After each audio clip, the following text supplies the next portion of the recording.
I think it was interesting him being so vocal in the approach he took. I think a lot of our star did a documentary for Spotify, and she's quite big, especially within West Africa.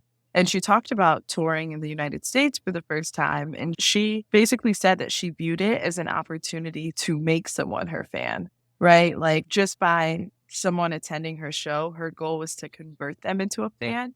Whereas Burna definitely takes the approach of you should either already be one or recognize my fan base for what they are. I think in his case, he's lucky because he's been able to back it up, especially when you look at Coachella to now, but definitely an approach that's consistent with his brand.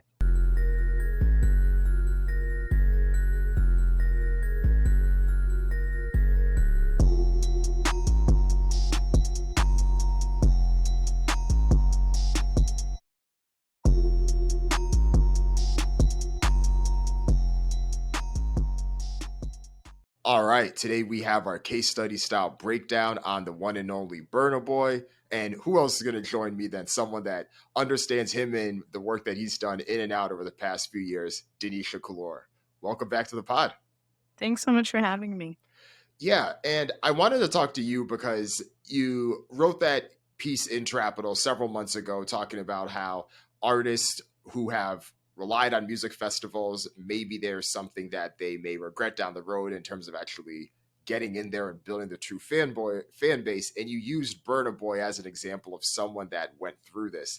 And obviously he's blowing up, he's had a huge year, and we've now seen so much growth, especially in the past few years, of just how so many African artists have been able to rise and grow a platform. But Burna Boy has clearly been able to hit levels that many others haven't. What do you think it is that has set him apart? Yeah, I think one, just Burna Boy is very compelling as an artist. I've seen him perform last year twice, his Madison Square Garden show. Then I got to see him at Afrochella, now Afrofuture in Ghana. And when he has a live band, as crazy as that sounds, I feel like that's rarer and rarer these days as consumers. It kind of feels like we've gotten used to maybe a DJ or kind of that accompaniment. So the live band aspect is a huge one for me, and I think he's very compelling on stage and has great charisma. And then lastly, I kind of feel like he was everywhere this year. You couldn't really escape him, whether it was Last as a hit or him touring so much of the United States. I feel like if you didn't know about Burna Boy maybe a year or two ago, last year was definitely just a true breakout year for him on the global stage. Yeah, I think that makes sense. I think there was a couple other things that stuck out to me too. So he has been able to position himself as a leading man. I am the person that's headlining. I'm not just going to be the person opening for the artist. I'm just not going to Yeah. be the person that is doing the guest first. And I do think that some of the other artists who rose up from Africa, they have done a bit more of the okay, let me jump on the Drake verse, and then that becomes Drake's biggest Yeah. song or things like that. And Yeah. although I know that Burna has done several guest appearances and features, it hasn't been in that same way. And I think he's still just been so focused on himself in that way. And of course, it could take Yeah. a little bit longer to develop, but it's almost like how in Hollywood you may see someone that is always positioning themselves as supporting acting roles. If that's where you're taking to Yeah. blow up, it could be hard for the industry to see you as the lead actor. But if you're willing to do the Yeah. lead actor roles for the smaller things and you get the right thing, then you become seen as the lead actor on the big stage. Yeah. And I feel like that's Yeah. been his I'm biggest totally mistake. aligned with you. When just based off you talking about that, it makes me think about some of his features on the continent, and he's largely broken those artists, right? You look at Benson, formerly known as Buju, right? And the Lenu remix, he was signed to Burna. I first heard about I'm a Piano because Burna Boy got on the Spoon No No remix. And one of the biggest breakout stars of the continent, Ashake, the Sungba remix this year. So I agree. I think he's positioned his features as more as like, let me lend a helping hand and let me get your distribution and your visibility. But if I was an African artist or emerging artist from the continent buying for a feature, in some ways I'd probably want to burn a feature over potentially a big artist from the West. Yeah, and I think a lot of that is with his mentality and his persona. We can get into that in a minute, but I feel Yeah. like that played into a lot of this. And as you said, he's been everywhere in the past year, and we're setting stage for an even bigger 2023 where he will do his stadium tour at London Stadium, the first African artist to headline and do that. What does that mean for his career? Yeah, one, I think it's just huge and a testament to how far music from the continent has grown. I think, you look at the story or how people paint the narrative of how music from the continent has grown.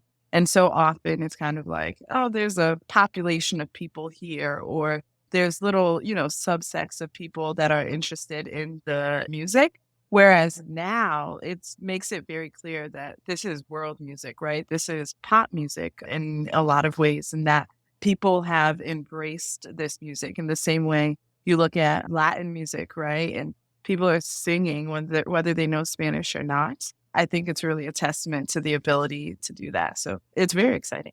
Yeah, I think you've also had a front row seat to this as well because with your work at Stand, you've been doing ticket giveaways and things like that to really tap into who the Burna Boy super fans are. Yeah, so we've found two things working with Burna Boy fans or Burna Boy fan pages is that, or maybe even three. I find that one, you have the fan that maybe it reminds them of home. So typically a fan with roots or ties back to West Africa or Africa more broadly, who's now living abroad or first generation, but there's a sense of nostalgia or home as a result. I think you also have fans that are, like, learning or, being introduced to Africa through his music, which has been really fascinating and really cool to see. I was talking to a fan based in France, right, that, like, taught herself pidgin and, like, wants to visit Nigeria because she's such a big Burna Boy fan, and that's also really, really cool to see. And then third, I think you just have, like, hometown pride, right? Like, you look at people in Lagos or even other African cities, and people are just really, really proud of what he's been able to do. So it's interesting seeing all the subsects of fans together.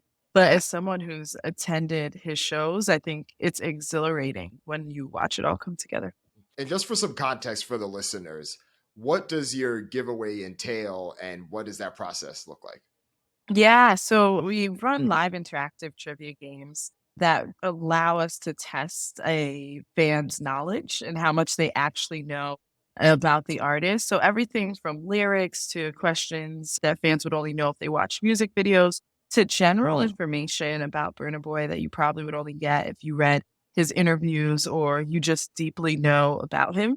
Every time we're crafting these games, I actually learn so much more about these artists that we work with. And so I say that to say I'm continuously surprised not only by his fans' knowledge of his music and his lyrics, but also how intentional they've been about truly learning about him and what they feel he represents. And so I feel like he's done a really good job of being consistent in that narrative. I think too, one of the other things that really works in his favor is that in the rise of the streaming era, we're seeing the rise of local repertoire and local Yeah. language artists being able to rise and not just have to rely on Western cultures. And I think that the music industry has shifted a bit, or at least from a mentality perspective. And you can see this on the Spotify daily charts. You can see this so many Mm. places where there's so many artists who were used to being able to have that global footprint of essentially exporting their music elsewhere than making so much money elsewhere, but Yeah. they're now seeing less, and they're seeing less because a lot of these artists are being able to do it themselves. And it's not just that Burna Boy is being able to do this in West Africa, but he's being able to do this in France, which has, a large West Yeah. African population, and some of these other corners of the world that do. And I'm curious to see how that will continue to develop because you know how the diaspora and certain regions that you see more fans of West African artists and just West Africans in general, and how that will align with where someone like Burna Boy continues to tour and where some of the bigger concentrations of his fandom end up being. Yeah. I think, interestingly enough, like he also probably benefited from the rise of like macro things that maybe couldn't plan, but like one, Black Panther, right? Black Panther like reignited people's curiosity about Africa. It maybe in a way in which they hadn't thought of before. You look at things like the Year of Return in Ghana in 2019 and this bridge or this desire to have a bridge between Black Americans in the United States and, people in Ghana. And I think all those like factors got people excited and got excited in a way that his music just set the stage. If you came to Ghana in 2019, you were going to hear Burna Boy and people were going to take it back, right? DeVito said it best. He said, Afrobeats will succeed because in America, everybody has one African friend. And whether you realize it or not, like you are exposed in some way. And I think as people's proximities changed and curiosity about each other and where people are from grew, especially as it relates to Africa, he really benefited from that. That makes sense. That makes sense. And I think the other thing too that I think about for him this year, he of course has the huge stadium show in London, but he's also coming back to Coachella and very famously Yeah. coming back to Coachella after being quite upset in 2019 about the size of his name on that Coachella poster. And this time around, his name is much bigger. Still not a Yeah. headliner, but I'd be curious to know what you think, like how he must have felt about that process. Was there some level of buy-in? Because I could see at his level him thinking that, okay, I'm a superstar, I should be a headliner. But if they're now putting him on that second line right under the headliner, then how that may affect him. Obviously, it's still great placement, but yeah. Yeah. It's interesting, and I remember when that happened, and in some ways, I think it probably helped his brand and really showed, like, it was a testament to the type of artist that he desired to be. I do, think it's interesting because you do see within Africa stars that are huge, right? And maybe their numbers quantitatively don't show up on the Spotify charts. They're on YouTube or they're on other platforms. There's still quite a bit of downloading that exists within just Africa as a whole. So sometimes we don't necessarily see an artist ascent the way we would maybe with an artist in the States or with a huge listenership in the States from a chart perspective or immediately. But what I will say is, I think it was interesting him being so vocal in the approach he took. I think a lot of our star did a documentary for Spotify, and she's quite big, especially within West Africa.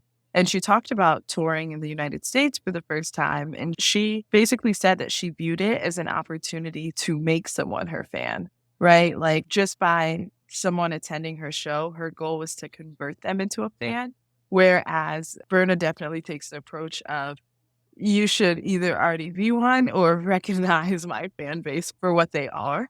I think in his case, he's lucky because he's been able to back it up, especially when you look at Coachella to now, but definitely an approach that's consistent with his brand. Right, because I think that part of it too is there's clearly a Western skew for a festival like Coachella. I know that when Burna had complained back in 2019 about where he was, people had shown where Kendrick Lamar was. I think it was 2012 and how small his name was compared to him being a headliner several years Yeah. later. The difference there, though, is that Kendrick Lamar is from Compton, Yeah. which is driving distance to Indio, California, where Coachella is, versus even though Yeah. Burna Boy may have numbers, may have the base, is that base, if they're not a strong contingent of them in Southern California, are they going to be able to get there? And I do think that the fact that he is, second, because this year your headliners, unless someone pulls out, you never know what happens. But right now your headliners are Frank Ocean, Bad Bunny, and Blackpink. So he's, just under there. So you never know what could happen. Things shift all the time. But I assume if based on his placement, it must be a pretty decent sized bag as well. At least I know for the headliners, the last I checked a few years ago, they were getting paid $4 million per weekend, which totaled $8 million total. Oh, wow. So that's what I would assume the payday would be for Bunny, Blackpink, and Frank Ocean. But then that next row down probably isn't too far below that. I mean, I'm sure it is less money, but I don't know how much Sure. less. Yeah, yeah, and when you look at, like, negotiating from just a hard tickets perspective in terms of what he's been able to drive from last year alone, he definitely had some strong leverage from a negotiating standpoint. Definitely. And with someone like him too, I know that we've talked a lot about artists and how they were able to develop true fandom. And I think true Yeah. fandom is the people that are showing up at your concerts and they know the words of everything and not just singing the TikTok part that goes viral that we've seen from whether it's many artists that have experienced that have had TikTok hits that have blown up. How do you think that impacts someone like Burna Boy? I don't necessarily feel like he is making music, quote unquote, for TikTok. I know a lot of the stuff that blows up their artists don't have any control over. But how do you think that skews? Like, how do you think that or short form video has played a factor, if at all, in his career and his rise? Yeah, I think a few ways. One, touring, right? I think people want to go to a Burna Boy show, even if they haven't seen him before or only know a few songs. So I think it's definitely been really, really helpful there. I don't know how many people know like the story behind Yay, one of his breakout hits, but like SEO just like really helped him. So he had the song Yay, it was already uploaded to streaming platforms. And then Kanye came out with his album. And so a lot of folks search for Kanye's album, but his was still like ranking pretty high on Spotify. He actually released a video that day or around that time thanking Kanye for the album name. So I do think, and this is what's so interesting, he's very true to himself in the sense that he's definitely not an artist that like hopped on those trends, right? Like TikTok is not really potentially his thing. He's not gonna be doing any TikTok dances. So he's still been authentic to himself while I think galvanizing his fans or letting his fans know he appreciates their effort. And I believe his fans look at it more so as like, let's spread this message, regardless of his participation. That's something I always get from his fans specifically, it seems like. You have different artists with fan bases like the Barbs need Nicki to participate. They want Nicki to participate, right? Whereas Burna fans, I feel like they do their own thing. They know the temperament of the artist and what he likes to do. And so they're not really like rushing for him to adopt maybe some of those techniques. And that's an interesting breakdown. Do you think that any of that is compared to where the artist is from or just the nature of their fans? Thinking specifically about the Barb's versus Burna Boy's fans. Mm, that is interesting. I can't say with certainty, but what I will say, and as I've spent more time in Ghana, is that there's a level of familiarity I find past maybe, I don't know what it is, but past like experiences that maybe invoke a certain socioeconomic status. There's a level of familiarity that you'll find these artists. Like I've definitely maybe seen or you can be in spaces with so many of these artists just casually like going to a restaurant or, like you living your life. And I do think that invokes a certain sense of familiarity in which fame is perceived differently here. Like in Ghana specifically, you see a lot of artists here with very little to no security, just like really doing regular things. It's very different. Whereas the fame is more sensationalized, it feels in the States. Like you can be in the club with Burner, he's walking up and there's not gonna be the, "Oh my god, Burner," like that kind of thing. It's very different in that way. So maybe that wouldn't really add much, at least to his core or his home base fans, because that familiarity is there. Yeah, it feels a bit. The closest thing that I would say that you have in the US is Atlanta, where you would Hmm. have the artists that are at the mall or you see them walking around and stuff, and it isn't Yeah. necessarily the same level of frenzy. Although that may be a little bit different now, but at least Yeah. in like, the 90s, 2000s, you would see that a Yeah. bit more. And I think there was a bit more of that vibe that felt a bit more natural. Like, you go to Magic City or Exactly. something like that, and you would see someone there. I Exactly. think the other thing that is distinctive too with the US fans versus maybe some of the fans others is that online, I think you do see a bit more of that hive behavior, specifically from a group like the Barbs, where I think there's almost a foxification to them. And in that, I mean the reactiveness to the other side and what they're saying. And there's almost the galvanization of that and how the Barbs can galvanize in a Yes. Cardi B takedown or a snide comment of someone trying to come at Nicki in a way, but Yes. they need Yes. that bit of catalyst to feel galvanized. You know what's interesting? I do find and I do think that Burna fans and maybe the big three, so for folks listening, within Africa, the big three is typically referred to as Davido, Burna Boy, and Wizkid. So they all have their various fan bases. And the only time I really feel like that's activated is seeing how their artists are doing in the West and comparing, right? So, obviously with Burna winning the Grammy, but, and I talked to you about this, like, his Madison Square Garden numbers were quite contested. Like, if you actually look at the Twitter account that shares ticketing information, that one was, like, retweeted so many times because it was the fan bases going back and forth. Like, he actually did sell out MSG versus didn't he? So it's very interesting because while, in some ways, like, his hyper localized approach in terms of the themes of his music was propelling him on the world stage, I do think these fan bases are very curious to see just how well they're doing, and they use that as the point of comparison as it relates to other African artists. Wait, what was the contention that the fans had about the MSG sellout? Yeah, so there were a few things. One, they felt like there weren't enough seats available, so they Oh, didn't you feel did like it tell was me a about this. true Yeah.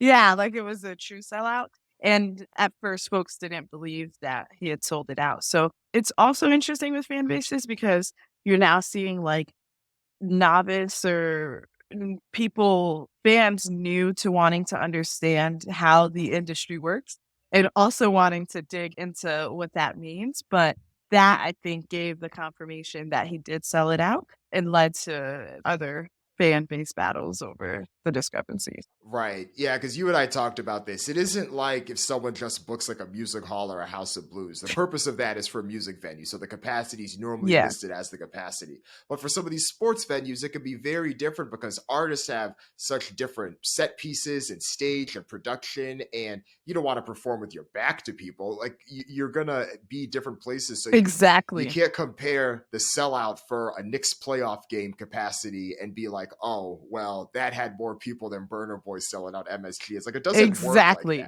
that. And that was a lot of the conversation, which I thought was so interesting. But I also think it came about because of how he branded it, right? One Night in Space was the name of that. It wasn't part of a tour or anything. It was just One Night in Space. And so there were going to be a lot of eyes on that event regardless. Yeah. And, people always try to poke holes when they see something that Yeah, surprises them that they probably wouldn't have, seen exactly. otherwise. So we've talked a lot about the things that Burna Boy's done well, how he's got to this point. Do you think there's any missed opportunities so far at this point in his career, or anything that you look back on and be like, huh, I wonder if he did that differently, or even things that he may be doing now? Yeah, so I obviously have a company around fan engagement. So some of the fan engagement has been interesting. I will say one thing that's been very pleasant for me has been some of his intentionality around connecting deeper with his fans this last album.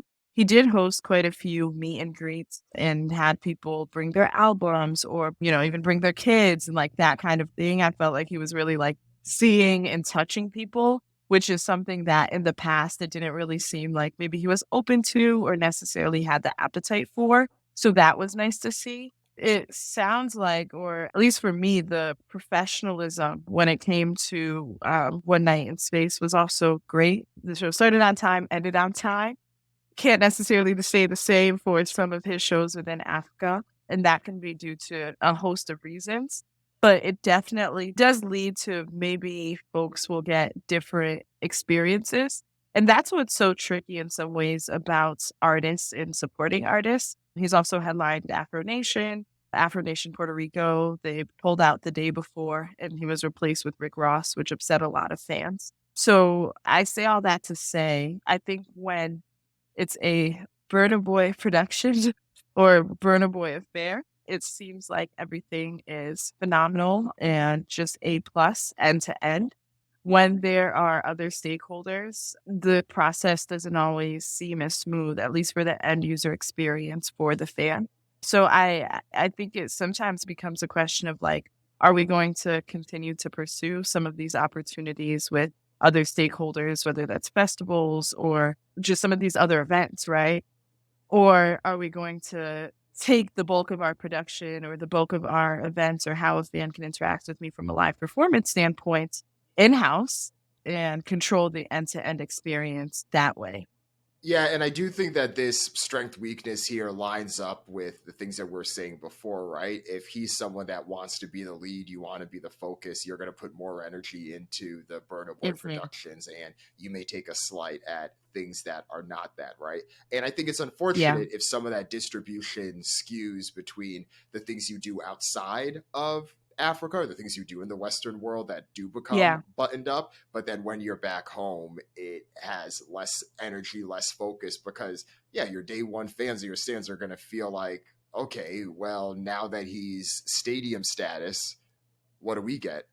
Yeah. And in fairness, some of that is probably, thanks to the regulation. Like there is no coming on at 2 a.m. in MSG. Like they won't send everyone home. You will not be allowed to perform. They will charge you a fine. So there's also, I think, just some of the again, the standards upheld within these ecosystems, but it breeds a dynamic that is unfortunate and I think is happening just overall where consumers are privy to this experience. As a fan that goes to see a show, I don't really wanna hear about the promoter and technical issues and, production.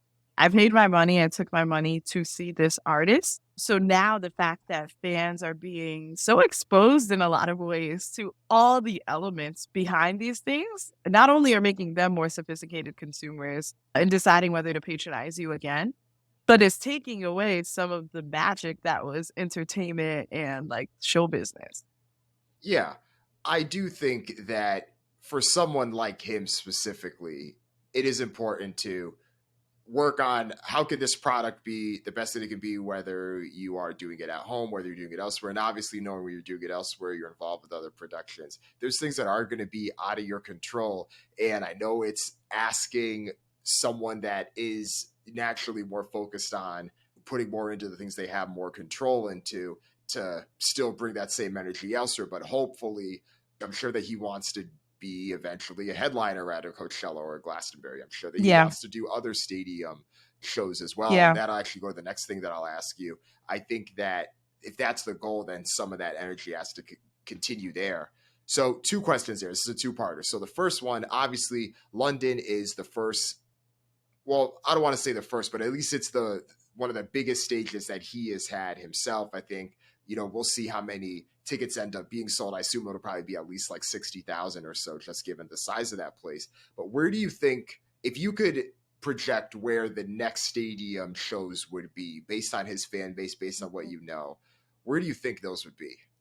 I would say Texas, somewhere in Texas. I mean, Dallas and Houston have some of the biggest African populations within the United States. And so when I think about that, not only do they have African, or their first gen or immigrant populations, but a lot of people have also been exposed just by proximity. And so I think it would be either Houston or Dallas. Definitely somewhere in the States. I do think he could do somewhere else in Europe, but if looking at the data, it really does concentrate, at least in London, and with the disposable income, I think that would allow for a show like that to be successful. Another thing about Burna that's interesting is he's been touring, so a lot of these bands, if you hadn't seen them 2 years ago, you definitely have had your opportunity to see him now. Even when I think about by the time I saw him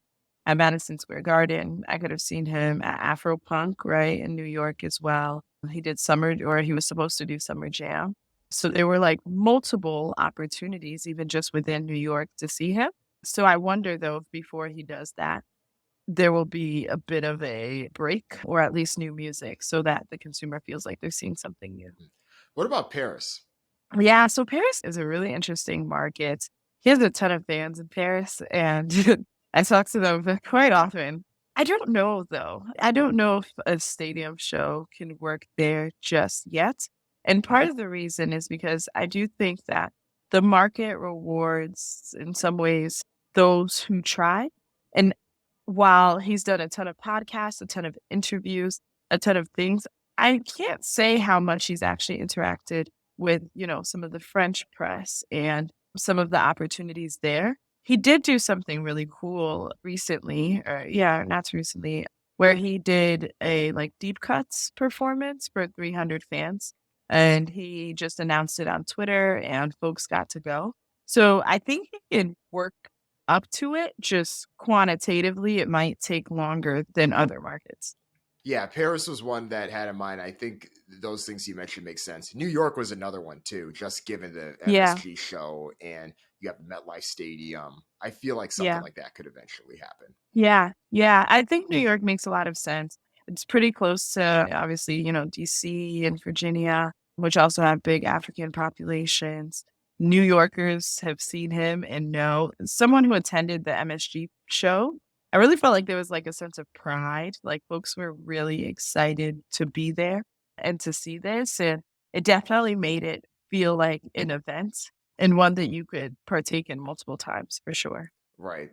And two, with this, we talked about his missed opportunities, but what do you think about the best opportunity or the best move that he has made so far in his career?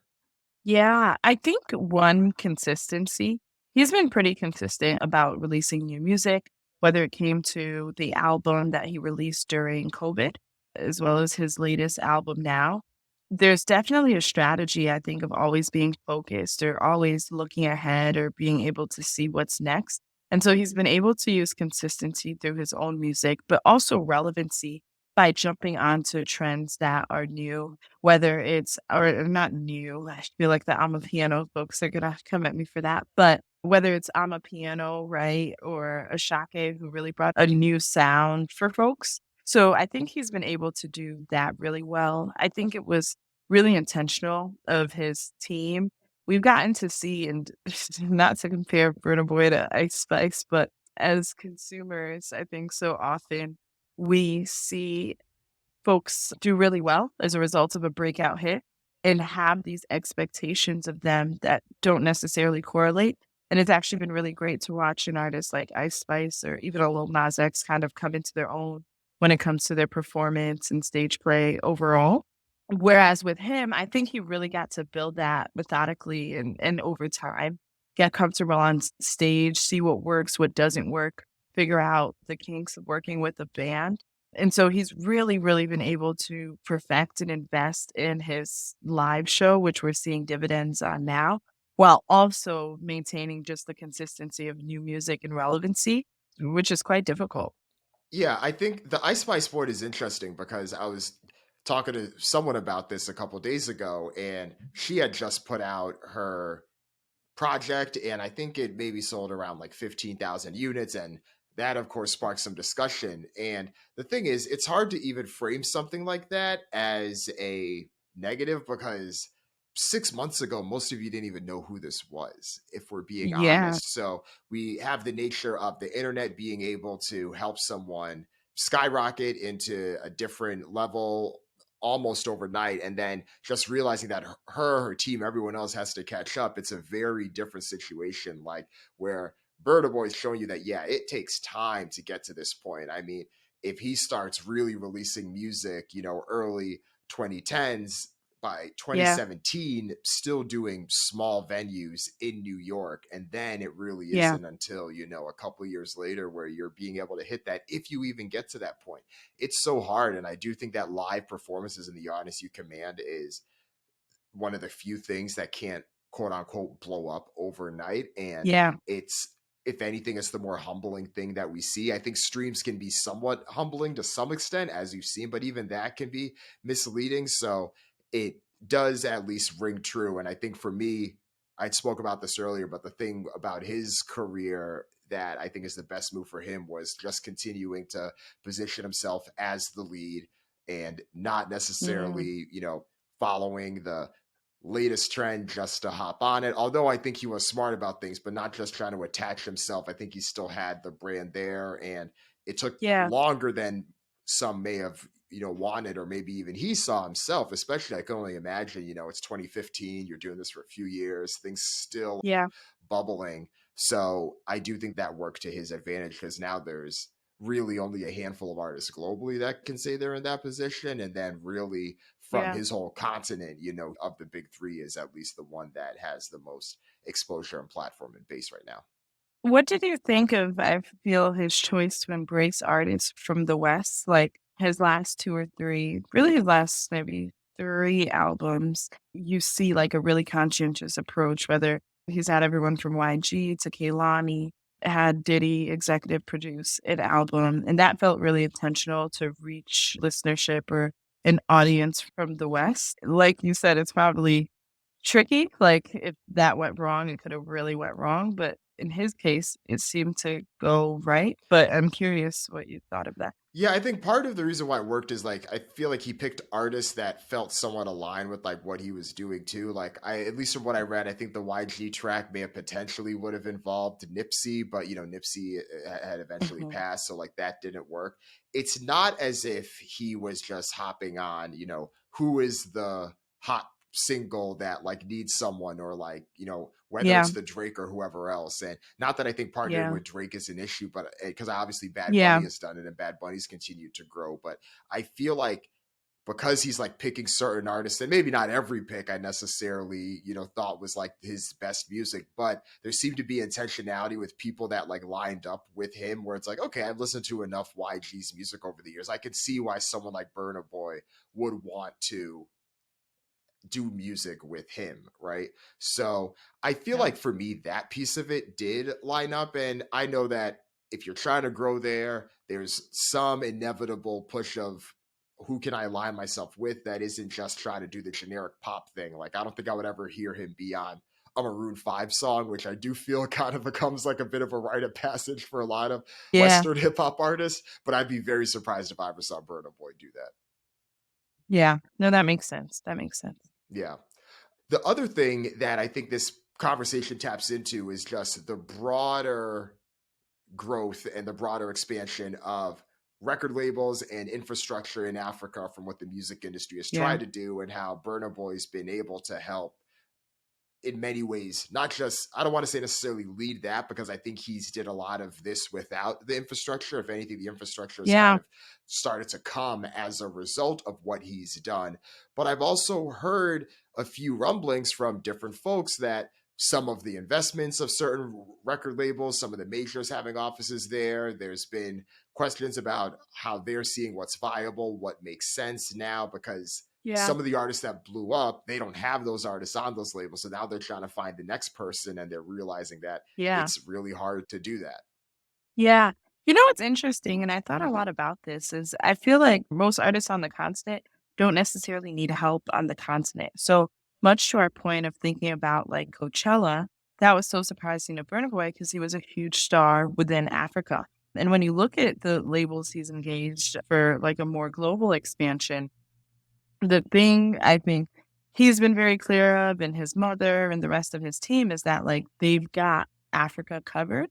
And so I do think that could be part of the reason why maybe some of these labels are struggling, because in a way, it probably makes sense, or the hunch is to put more money or investment into what's already working, which is within Africa, when in reality, I think it forces you to start to iterate and experiment on what's going to resonate in terms of an artist who has fans abroad, or them starting to build their broad audience. And while an African audience, it probably validates a lot of things, right? Maybe stage presence, charisma, ability to connect, that the music is global or can reach people like it. That change or that shift now being in the States or being in Europe is also quite different as well. And I think it forces labels to take a true A&R approach, whether it comes to everything from media training to interacting. There's cultural differences. And so I think it's going to lead way to maybe a new type of executive. It's something I thought a lot about, and you see programs like the Music Business Academy in Africa that's done really, really amazing work. I continue to be really, really impressed with the folks at Maven and what their talent is doing, I think, for the African music ecosystem. But with that being said, I think that the ecosystem is still getting to the point where it's maturing. but also maturing in a way where folks can capitalize not only on the talent from the ecosystem within Africa, but there being true connections going both ways, because that's ultimately where the label will be able to recognize their power. But for an artist that is already successful in some ways, already getting booked for shows, you look at, where Tiwa Savage was by the time she got signed, or DeVito by the time he got signed abroad. They're already huge stars, which in some ways is different than what labels are used to signing in the States. They, would either find an artist and before invest the development in them, or find an artist who's had maybe success digitally, but are working with them on some of their more physical initiatives. So I think it's interesting, but I also think it's a bit of a different framework or thinking that some of these labels need to do in terms of the true maturity of the talent at the time they're being signed in some cases. Yeah, when I heard rumblings that some of these record label offices that had recently started in Nigeria or elsewhere in Africa, that they were starting to question some of the future and the growth and things, I honestly wasn't that surprised, because if you look at the way the record labels work in the US, and at least currently, they're working because you have the Drakes and you have the Taylors and the Adeles and Beyoncés, and you've given them more favorable deals, but knowing that even if they have a Mhm. more favorable deal, whatever share you get of that is still going to make up for more than everything else, and that's going to help your strategy in so many other ways, versus you're starting from scratch in a landscape where it's already harder to like develop someone from the ground up, and Mhm. you're starting that without the Burner Boy, without DeVito, Yes. or without them, and now you're trying to find that person and you're trying to still do the investment. It's tough to get there because it took these folks so many years to get to that point. So if you didn't start this with Yeah. like a 10-year time horizon, and you're trying to Yeah. have a bit of that, more of a standard, okay, what has this person done for me lately? Do we keep this artist? Do we drop them? It just Exactly. isn't going to work in the same way. And we saw some of those same challenges, not even to this level, happen 20 years ago, when there were so many artists from Jamaica that were starting to blow up, when Yeah. reggae and reggae fusion was really starting to be the wave, when Sean Paul was doing his thing. And we didn't even get to that point where they were even trying to start the record label. There were issues with visas and all these other Yeah. things that they just Yes. didn't see at the Yes. time. So, It doesn't just transfer. That's, right. that's such a great point. Like, I think in some ways people expect the success in the continent to like transfer almost smoothly, when in reality, a new type of work is just beginning. And that's the type of work that, when you think about the office, the big office is looking for, right? Because that's going to produce quantitatively what they want to see. And so in a way, it can feel discouraging because you're like, wow, I have this artist, they've done this, this, and this. They're getting booked for shows here. Now we're going to Europe and we can't do a 500-person venue, but we just did a 5,000 one. Yeah, it's going to be fascinating to see how this develops. But before we close things out, though, let's say 5 years from now, 2028, where's Burna Boy in his career right at that point? What is he doing? Yeah, I've really, I call it like a bit of the Jay-Z effect, but in some ways I see that for him. One clearly has an ear, not only for like developing talent, but also an emerging talent, from, lending a feature to Benson, who was signed onto his label, but ended up not staying, ended to ask to leave the label, which I think is very interesting. So I kind of want to see if he focuses or hones more on also like developing talent innately. His sister is also the creative director for his brand. I think too we'll also see him play a role where he does a lot of fun things around fan engagement. He talked about in an interview that he's performed at so many venues and gotten to travel the world, and so he wants to take a really exciting approach and, like, performing on a train or kind of doing all these other, like, cool fan experiences, so hopefully he'll start to experiment with that as well, and it'd be interesting, but I think he might have the potential to be a really high touring artist for a long time. We see some artists that are just like they can go on tour, it feels, whenever they want, regardless of whether they have new music or not. And to some extent, I think that he just might be an artist that can command that. And this has, everybody's talking about catalogs nowadays, but as you think about how digitally native Africa is, how young the population is. I'll be curious to see if he gets an offer he can't refuse on the catalog side. As more and more places invest in content within Africa, it's only going to increase syncs, the power of nostalgia as well. While my hunch would be that he wouldn't sell, it wouldn't surprise me if we also saw him really structuring his business or his brand in a way that commands a high catalog price as well. Yeah, when you're one of the biggest ones in this like wave and you're really reaching a height that others haven't reached before, you do have a bit of that advantage, right? You're able to kind of Yeah, hit this rise in a number of ways. So it's going to be fascinating. I'm excited to see. I yeah, feel like at a minimum, headlining Glastonbury feels like an inevitable thing, just given where he is with yes. things. So yeah, I am eager to see how this all plays out. And who knows, maybe he'll be at Coachella again and maybe he'll have the headline spot. And at that point, there's nowhere else to, complain. Maybe we'll just have Burna Boy hyphen the African giant and that'll be what's Okay. on the poster. Yes, I can literally see like just the African giants. I think that would be just such a moment in the funniest way, like very reminiscent of Jay-Z. Jay-Z at Glastonbury, though. Yeah, it would be cool to see that all come full circle. Definitely. Well, Denisha, this was awesome. Thanks again for making the time and making this happen. Thanks so much for having me.